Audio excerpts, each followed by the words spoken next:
over the Nuggets. They improved to 34-21 on the season, 13 games above 500. Send it back out to Denver. Let's hear from JJ Redick. He's speaking with Mike in the media. JJ, a lot of good things. You have to mention what stands out the most to you about tonight. I thought our guys' conviction to execute a game plan and stick with that game plan was excellent. I told the group this,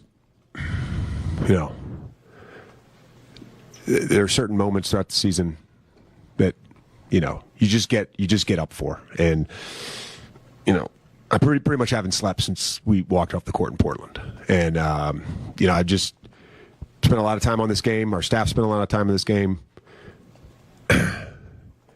I envisioned our guys playing hard. They played harder than I could have envisioned. They battled tonight. And those are the two things that stood out. You had mentioned before the game you wanted to see Luka enter a certain mode. I can't remember exactly what your words were. That blackout episode. Yeah. I don't know if you saw that. He got one at the end of the first half when he hit the three right in front of our bench, 63-52. He started screaming. Okay. I don't know who he was screaming at, but he started screaming. It was great. He looks kind of like Luka, right? But yeah. Can you just describe what you saw from him? No, he was great.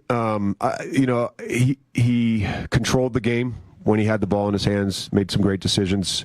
I thought the way he handled the shock with Jokic up in pick and roll early, getting us good looks, getting Jackson 2 layups. They had to go to other options. And then on the other end, it was, a top-notch defensive game from him. And again, that was all our guys. They battled and they competed and they executed at a really high level.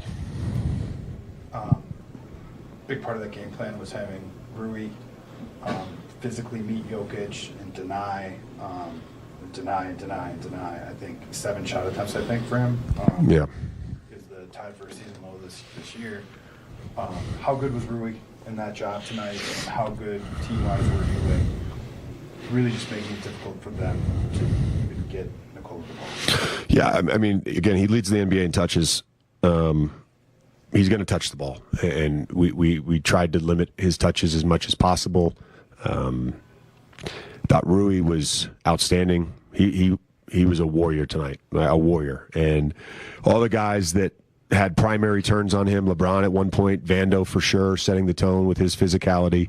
Doe as well, and then anytime a small got switched on again, we just stuck with what we were trying to do, and had to live with some things, but that's what we were willing to live with. And then to the second question, in terms of obviously Luka dealt with a pretty big shock in his world when he played. And so you guys spoke, but how important do you think it'll be for him to have played a game like this now in a Lakers uniform as he moves forward with the organization? Yeah, I think, again, the sort of return to normalcy and in some ways a new normal that we're trying to create for him, there are steps to all of that for it to become his new normal. And you need, in some ways, like, what about Bob? You need baby steps, and tonight was a baby step. There's no way you've seen What About Bob. My staff hasn't even seen What About Bob. I've never even heard of that. Bill Murray. It's a Bill Murray movie. Yeah, it's an excellent movie. Richard Dreyfuss, baby steps to the elevator. Before you know it, he's making a pass or getting a really easy layup. You can't speed him up. He's strong. He knows how to play off the body. And I think he's finally settling in with this team, knowing their tendencies, the lob to LeBron, the lob to Hayes, the passes out to the corner to Reeves and things like that. He's getting very comfortable with this team, and it's only going to get better for him, in my opinion. And for the Lakers and Luka to do this in a place that's been a haunted house for them. I mean, Ball Arena has been so unkind to the Lakers over the years. We talked about it a lot in the pregame show, Allie. For them to go in there and dominate. I mean, fans streaming for the exits with 4 minutes left. Sad shots of Jamal Murray on the bench, kind of like, what just happened out there? Things you're not accustomed to seeing if you're a Laker fan and you're playing the Denver Nuggets. And this team has been so good lately. They were ninth in the West in December. slowly ascended to second in the West. They won 9 in a row until tonight. This is just huge for the Lakers. Look, we're still only in February. You know, we're still a couple months from the playoffs.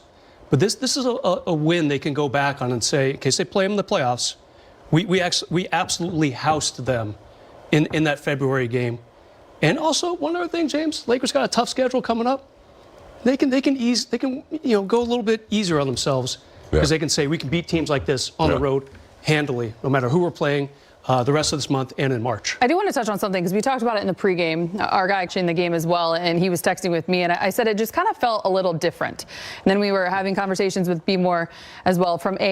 Everyone knows the story between these two teams over the last several years, right? Denver's had their number. They've won 13 of the last 14. You mentioned coming in, Denver's won 9 straight. But when you looked at this matchup, it just felt different. And I think it goes back to just how strategic every possession felt, kind of like a playoff feel, not necessarily from an atmosphere and intensity. We're here in the month of February, but from a strategic standpoint. And we talked about a big game because you've got 3 visionaries, 3 of the most greatest dynamic players and playmakers on the floor, and Luka Doncic, LeBron James, and Nikola Jokic. They can take you one-on-one. You double, triple team them, they can find and make the right pass. And I think from the Lakers standpoint tonight, we saw it maybe for the first time at an elite level, just how much Luka Doncic makes this matchup feel different. And when he and LeBron are on the floor and they draw those doubles, they're going to find the open man. And I think at a very high level, the Lakers executed that in the second half especially. We pay so much attention to how talented they are that we forget the IQ that they have on the basketball court and their vision, what they're looking for, and how they can be ahead of plays before it even happens. That's what I love about both Luka and LeBron. Luka surveys the floor. He takes a snapshot, and then he gets into his act. Before you know it, he's got an easy layup, or he's making a lob or an easy bucket. So you have 2 intelligent ball players on the floor who can enhance everybody around them. Everybody likes to play with them. If they just stay patient and stay in their spots and move without the basketball, they're going to be the beneficiary of some really good passes from these guys. And I just think that LeBron and Luka are on the same page. They understand what their roles are and when they need to, ham and egg it together. It's a beautiful thing to watch. I saw LeBron one time, told Luka, "You got it," and he just walked up the floor and took a break.